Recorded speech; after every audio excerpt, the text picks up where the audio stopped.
What's up everyone, it's Dakota and welcome back to another Pioneer video, and today we're going to be taking a look at the mid-range deck that just goes a lot bigger and a lot deeper than probably any mid-range deck has any business of doing. So today we're going to be taking a look at 5-color Fire's Invention for the Pioneer format and kind of seeing all the different shenanigans and kind of how the deck functions. So before I get too deep into it, of course, if you're not already subscribed to the channel and you want to see more Pioneer and Modern content, please be sure to subscribe to the channel and ring the notification bell so you know when those videos go live. And if you go down in the description of the video as well, you'll find the deck list, you'll find a link to the Discord server. Feel free to hop over there and join into that. And of course, the link to my Twitch channel so you can follow me over there and get notified when I go live. So 5-color Fires of Invention is based around really 2 cards, and I think it's misleading calling it just strictly a Fires of Invention stack, and I think Enigmatic Fires is a more appropriate name because you have cards like Fires of Invention, which I think we're all pretty well aware of. You know, you pay 4 mana, you can only cast spells during your turn and no more than 2 spells each turn, and you can cast spells without paying their converted mana cost if their mana cost is less than or equal to the number of lands you control. So, Fires of Invention in conjunction with Enigmatic Incarnation, which says at the beginning of your end step, you can sacrifice another enchantment, and if you do, you search your library for a creature card with converted mana cost equal to 1 plus the sacrifice enchantment's converted mana cost. Put that card on the battlefield in your shuffle. So essentially, with Fires of Invention, you are getting to cast, these enchantments for free, or even like casting these cards up to the point where you get an Enigmatic Incarnation in play, and then you sacrifice these enchantments to get some powerful one-of creatures in the deck. So you're playing cards like Chain to the Rocks as like removal. You can't really sacrifice it to get into anything, so it's just strictly like a 1-mana removal spell that is just super efficient for the deck. Has some synergies with Elish Norn, Mother of Machines, where you can end up getting 2 creatures with 1 card and for 1 mana, and I would say that is pretty dang good. You have Omen in the Sea, which is kind of where you can smooth out your draws, make sure you hit your land drop so you can cast a Fires or Enigmatic Incarnation on turn 4. Getting to scry 2, draw a card, and also getting to sacrifice into some very powerful 3-drops, where you have cards like Archon of Emeria to stop the like Lotus Field decks, even like messing with some people's like non-basic lands. It slows them down for a turn. You have Callous Blood Mage, which isn't really a card that really sees play, but if you're playing against like the Greasefang deck, you can just shoot their graveyard down. You get just a draw card, lose a life, or can create a 1/1. Just put some extra bodies in play. You have Deputy Detentions as kind of like removal. It's essentially Detention Sphere on a body. You have Glasspool Mimic, which can copy like some of your other creatures. Obviously very good when you get to copy like Titan of Industry, Agent of Treachery, and things like that. As we go on, even like a Siege Rhino is really nice. You have Hanged Executioner, which makes a 1/1 spirit, and you can exile it to exile a creature. So it's like tutorable removal. You have Moonblessed Cleric, which allows you to search for an enchantment, put it on top of your library, so you can kind of go into like something like Leyline Binding, or maybe go and grab Enigmatic Incarnation or Fires of Invention, whichever one that you really want to go get, or Fable, anything that kind of like suits the situation. So it's a very versatile card. You have Skyclave Apparition, which can act as like removal for any non-land permanent that costs 4 or less. And then Tranquil Frillback, which, it enters the battlefield. You can pay green up to 3 times. Choose, but you pay this cost 1 or more times. Choose up to that many. So you can destroy an artifact, enchantment, exile a graveyard, or gain 4 life if you have some extra mana floating around, which is pretty easy to do. Considering that with Fires of Invention, you're not using your lands to cast spells, and Enigmatic Incarnation is just going and getting that creature for free. So kind of like while we're getting like the idea, we have Siege Rhino. You sacrifice a Fable the Mirrorbreaker, you can go get a Siege Rhino. You sacrifice your Fires of Invention, you're able to go and get cards like Elish Norn, Kenrith, Tolsmere, even like other copies of Yorion, so you can blink all of these creatures or some of these other permanents and get more value that way.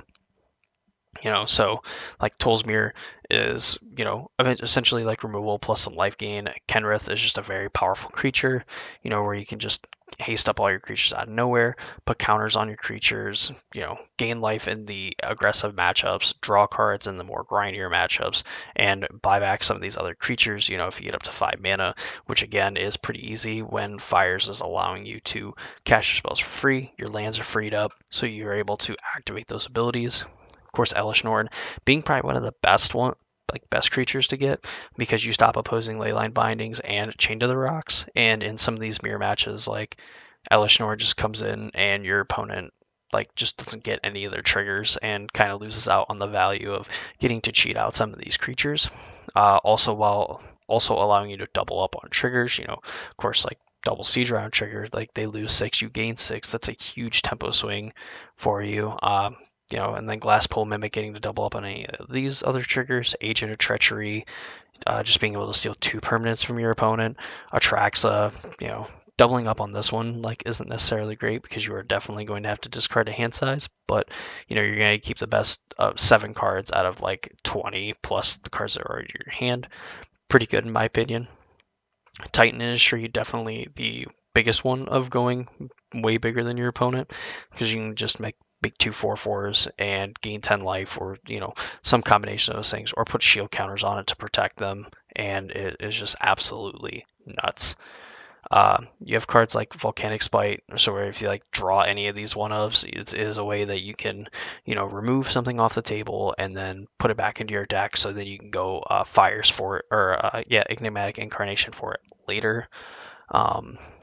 That's essentially the whole deck. You're just playing a lot of powerful one-ofs that come up in various situations. You have a few answers for some of the graveyard strategies. There is a kind of like a dredge deck that's not really dredge that is in the format.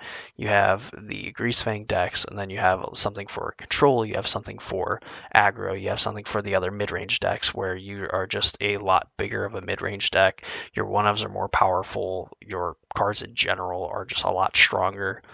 So definitely a deck that looks to go a lot bigger than your opponent, and also, play these powerful disrupting pieces, with the Leyline Bindings and Chain to the Rocks, and then hope to kind of resolve one of these 2 cards, and then eventually both of them.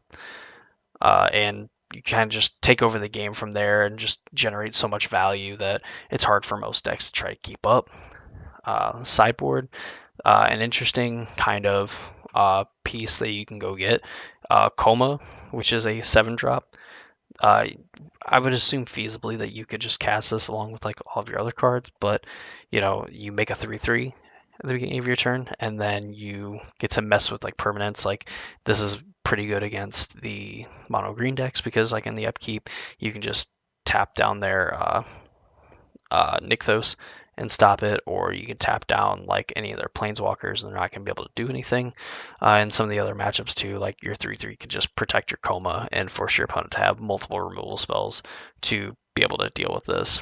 The other cards, you basically just have some good sideboard cards, just good sideboard cards. You have Mystical Disputes to fight some of the control decks. You have Sync Collector that you can go get that can kind of get a card, insert sorcery card out of your opponent's hand, another card that you can tutor up with your 2-drops. Temporary Lockdown, just very good at stopping the aggressive decks, and then when you get to a point where it doesn't matter, you can sacrifice it and go get one of your 4-drops. You have Rest in Peace, again, just a very good card against the graveyard decks, and it sacrifices to go into some of your 3-drops when necessary, when you want them. Destiny Spinner is a card that is going to basically allow you to force through your Incarnation and your Fires and Inventions, while also making some pretty big lands in the process once you get to the point of having this extra mana, to where now your lands are threats to end the game, not just your slew of powerful one-of legendary creatures. And that is 5 colors of 5 color Fires of Invention / Enigmatic Incarnation for the Pioneer format. This deck definitely goes big. It's flashy. Obviously, it's not it's definitely the most powerful, I would say, like in a vacuum. A lot of the one-ofs and stuff synergize very well with each other. Elishnorn kind of like tying it all together where it's kind of a hoser for your opponent, and it just makes all of your very good ETBs even better because you get to do it twice. And why would you not want to do a Siege Rhino trigger twice? Like, I'm all for it. So overall, I think the deck has the potential to be very good in the format. It just needs to, kind of find its stride. You have like the chances of just kind of like flooding out. And this deck, I don't think does very well flooding out, especially against other mid-range decks that end up going 1-for-1 with it. You end up drawing a ton of lands, your opponent draws a bunch of spells. It's not going to be good for you in the long term.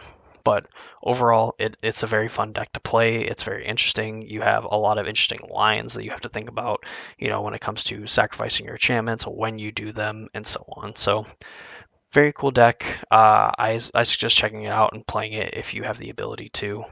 And yeah, that's going to do it for me in this video. I hope you all enjoyed. Again, if you're not already subscribed to the channel and you want to see more videos like this and other modern content, please consider subscribing to the channel. Ring the notification bell so you know when those videos get posted. Check out the links in the description down below for the Discord server and for the Twitch channel so you never miss when I go live on Twitch as well. That's going to do it for me. I hope you all enjoyed the video, and I hope to see you all in the next one.